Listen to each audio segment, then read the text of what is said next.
Hi, my name is Maya from Empress Maya World Tarot. I'm here again for another general reading. Since ito yung topic na ang daming nagre-request and viewers, so I'll be doing again a general love reading for the collective.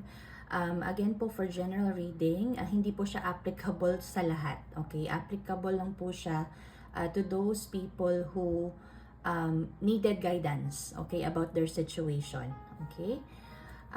So I'll start po with the tarot cards. Ito po yung main card. Tapos later po, I'll be pulling up cards naman from the Love Angel Oracle cards for additional messages. Okay, let's see kung ano yung makuha kong message for the collective. Oh,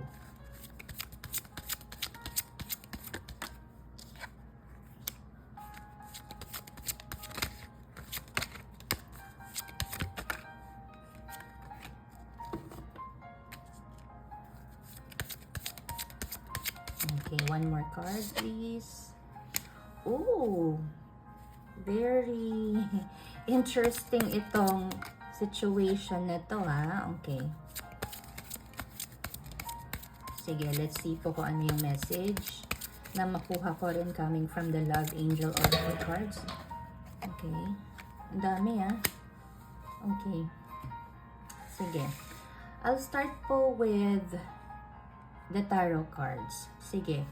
Yung nakukuha ko pong energy dito is most likely po feminine energy na naman po itong nafe-feel ko. Most likely because majority of the viewers are females. Okay? Are feminine, is feminine energy.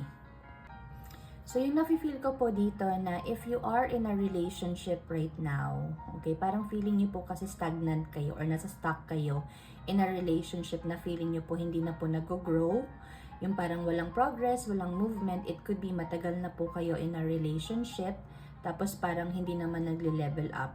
Or maybe parang siguro matagal na kayo and feeling niyo po routinary na lang po itong relationship ninyo, wala nang masyadong kilig, okay? That is why you feel stuck with this connection. Pero sinasabi po kasi dito, the reason din po na medyo feeling stuck kayo kasi you are in between two potential partners. Okay? Sinasabi kasi dito, kasi dalawang king ito meaning to say po, it could be po na you are in a relationship with someone already na feeling nyo po stuck kayo or nasa stagnant energy and you don't know how to break the relationship kasi meron na pong iba. Meron na pong isang person dito in between your relationship dito sa current partner niyo po. So, sinasabi kasi dito, two different characters kasi itong nafe-feel ko. Yung itong current partner po ninyo, medyo may pagka-emotionally immature, okay, or emotionally manipulative. Kaya parang nahihirapan po kayong to break this connection. Kasi itong someone new, this is very logical kasi na person. Yung parang nakikita mo talaga na mag-grow ka and meron talaga kayong future together compared dito sa current partner ninyo na parang wala namang plano sa buhay. Okay? Now, sinasabi dito na you have to be honest to yourself. Okay? You have to make a choice. You have to make a decision. If you're not already happy with your current relationship, you have to choose between the two kasi kailangan niyo pong mag-move forward. Now, kung ang pipiliin niyo po is itong current partner niyo po, there's a lot of hard work that you have to do to make this relationship work. However daw, kung itong new person ang pipiliin niyo, itong parang comfortable kayo, very logical person, may future kayo, may possibility po kasi na may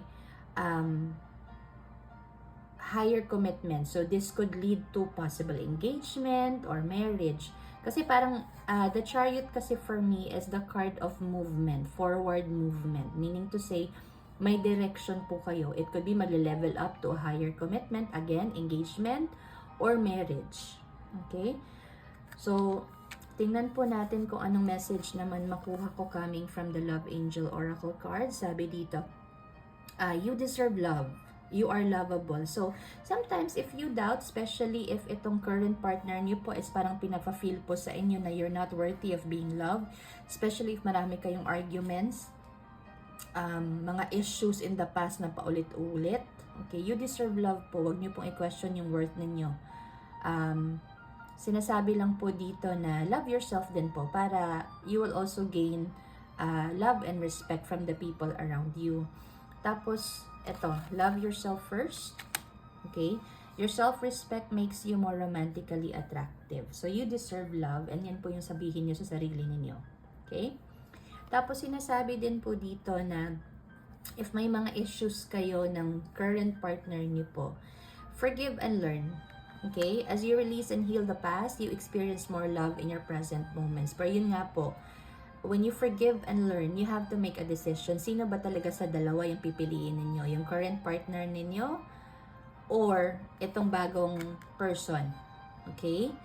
Tapos, sinasabi kasi dito na if you choose the new person, ito yung person na masasabi mo talagang wish fulfillment mo na worth waiting for. It could be na manifest nyo po itong person na ito, tapos tumating po sa life ninyo. Okay? So that ends your reading po. I hope I gave you all clarity, and if you want to do a special or a private session with me, just send me a message lang po. Don't forget to click like as well as comment in the comment section po, and also follow my page. Thank you so much po. Have a good day, everyone.